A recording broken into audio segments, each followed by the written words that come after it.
سلام بر دوستان. چجوری میتونیم یه هشتگ مربوط به پیجمون رو درست کنیم و مربوط به خودمون باشه و خاص خودمون باشه؟ برای این کار اول میریم تو ادیت پروفایل، قسمت بیو، اون قسمت آخرش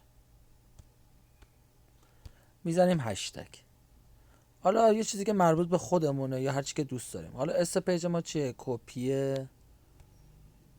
کل اینجا پیشنهاد میده کاج، بعد یک تیکو میزنیم میاد تو بیوم. حالا میریم قسمت بیرون، با به علاوه یه پست میذاریم نکس. حالا نکس، اون بالا میزنیم هشتگ.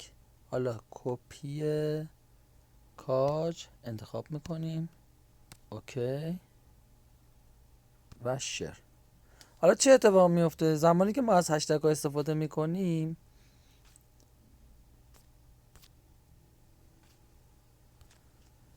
شما زمانی که تو کپی کاج میری تو هشتگش، یه پست تو پیج خود گذاشتی، یه پست هم از همون پست عیناً تو هشتگ قرار میگیره.